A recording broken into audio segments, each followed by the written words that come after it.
Mackenzie Johnston with Cattle News Central, bringing you your June 2nd cattle industry headlines.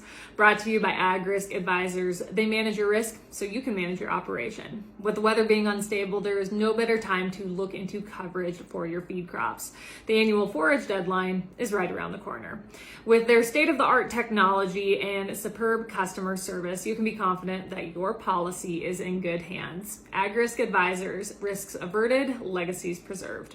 We are also sponsored by American Beef Producer Magazine. They are doing their part to promote nutritionally wholesome beef through their campaign, Real Beef Made from Plants. This campaign is reminding the general public that beef is already made from plants. It is not some fake product sitting on a grocery store shelf, packed with chemicals and an ingredients list a mile long. Whether it be plant-based or even worse, grown in a lab, there is nothing that compares to traditional beef. So to promote beef, they are selling t-shirts, hoodies, caps, and stickers. I encourage you all to check out what they have to offer. Head on over to realbeef.shop. We are also sponsored by 4T Ag Insurance. Colt Tritt, owner and operator of 4T Ag, is a one-man show. He himself ranches, so he understands the risks that go along with the livestock industry. His experience with ranching allows him to help producers structure their operations for success, something that you are not going to find with a big agency who just hires agents that don't fully understand the industry. If your operation is not already enrolled in pasture, range, land, and forage insurance, also known as PRF insurance, now is the time to reach out to 4T Ag and get enrolled. You have until November 15th to do so. And if you'd like to learn more about 4T Ag and everything else they have to offer, head on over to 4tag.net. That is the number 4, TAG.net.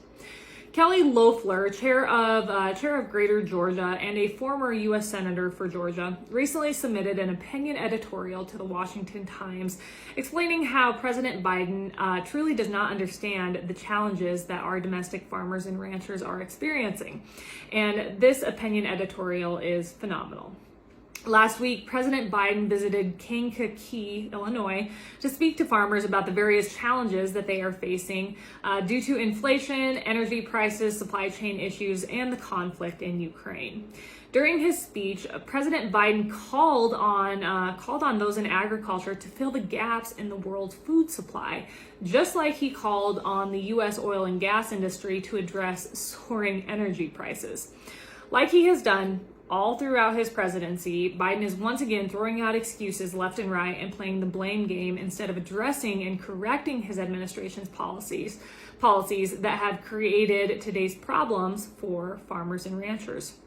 So for starters, let's talk about fuel prices, something we talk about way too often on this update. As we all know, farmers and ranchers rely on diesel to keep the wheels turning on their operations. Diesel recently hit an all-time high back on the 18th of May at $5.57 a gallon, and today the national average is $5.53 a gallon. A price that easily takes a large percentage of profit out of just about any operation. So how did we get these sky-high fuel prices? On Biden's very first day in office, he took countless measures to reduce domestic energy, which that has driven today's incredibly high fuel prices. These countless measures include canceling the Keystone Pipeline, halting oil and gas leases on public lands, and increasing taxes and red tape, making domestic production difficult. We knew if Biden did get into the White House, he would limit energy production. This was a big thing he ran on in his campaign against Trump. And now that he is in the White House, America is paying for it. Next, let's talk about some of the burdensome climate rules that have come about thanks to the Biden administration. The enhancement of standardization of climate-related disclosures for investors, something I had not heard of until I read this piece. This rule requires extensive disclosures by public companies of measured impacts on their entire supply chain. According to Farm Bureau, this rule would create substantial costs and liabilities for farms and ranches.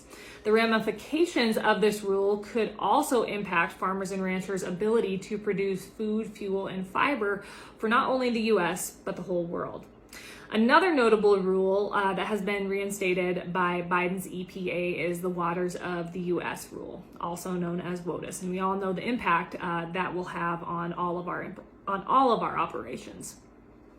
During his speech in Illinois, Biden offered more insurance for double cropping and funding to increase domestic production of fertilizer. Just a couple of half-assed solutions that ignore the key challenges facing those in agriculture. So on the topic of fertilizer, the Senate Ag Committee released a report showing that the cost of fertilizer has increased 220% since January of 2021.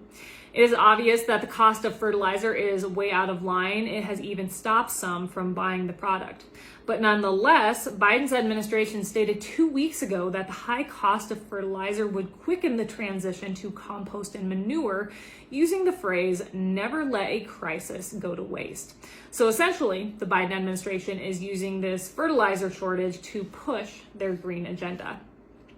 Biden is encouraging growth in the ag sector, but clearly he does not understand the challenges facing our farmers and ranchers.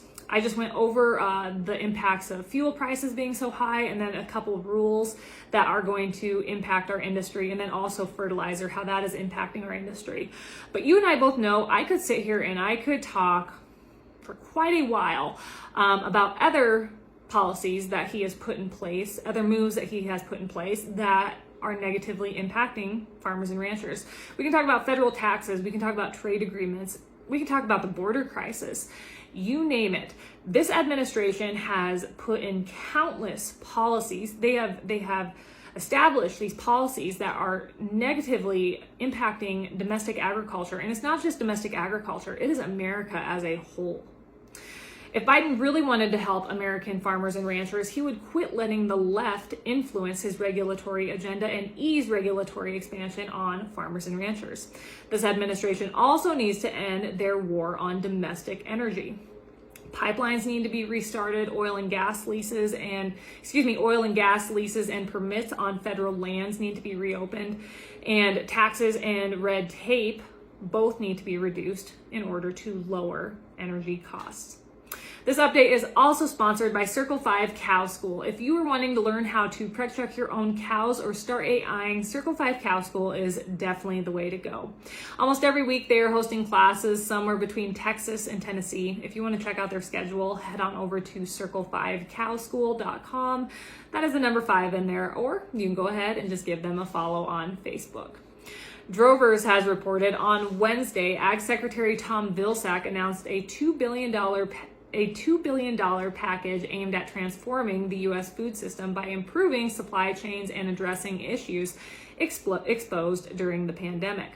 The $2 billion package does include previously announced funding to expand meat and poultry processing, as we've talked about on here, and to finance new infrastructure such as cold storage. But along with that, the package includes $600 million that will go towards new aid to support food supply chain infrastructure outside of meat processing. The package also includes $400 million for regional food business centers, up to $300 million for a new organic transition initiative. I wonder what that's all about. And $75 million to support urban agriculture. This announcement comes at a time when supermarkets and distributors are pushing back on higher prices from food makers, and inflation is spiraling out of control.